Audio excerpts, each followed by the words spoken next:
నువ్వు చేస్తున్న ప్రార్థనకు జవాబు దేవుడు ఇవ్వడానికి ఒక టైం, ఒక కాలాన్ని నిర్ణయించాడు. ఆ నిర్ణయించిన కాలములోనే సమస్తము నీకు మేలు కలుగుటకై సమకూడి జరుగుతాయి.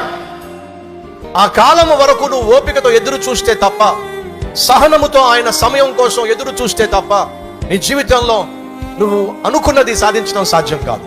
కాబట్టి సహోదరి సహోదరుడా, ఓపిక, సహనము, దీర్ఘశాంతము నీ జీవితంలో అత్యవసరము. ఈరోజు నువ్వు కలిగి ఉన్న ఫ్రస్ట్రేషన్, ఈరోజు నువ్వు కలిగి ఉన్న టెన్షన్స్, ఈరోజు నువ్వు కలిగి ఉన్నటువంటి అసహనము, దీనంతటికీ కారణం ఏమిటంటే నువ్వు పొందుకోవాల్సినటువంటి జవాబు పొందుకోవడానికి దేవుడు ఒక కాలమును నిర్ణయించాడు అనే వాస్తవాన్ని నువ్వు అర్థం చేసుకోలేకపోతున్నావు. కాబట్టే ఈరోజు నువ్వు ఫ్రస్ట్రేషన్ గురవుతున్నావు, రెస్ట్లెస్నెస్ గురవుతున్నావు, టెన్షన్కి గురవుతున్నావు, డిప్రెషన్కి గురవుతున్నావు, డిస్కరేజ్ అయిపోతూ ఉన్నావు. Stop it. దేవుడు నిర్ణయించిన కాలం ఒకటి ఉంది. ఆ కాలము వచ్చినప్పుడు ఒక్క సెకను కూడా దేవుడు ఆలస్యము చేయనే చేయడం.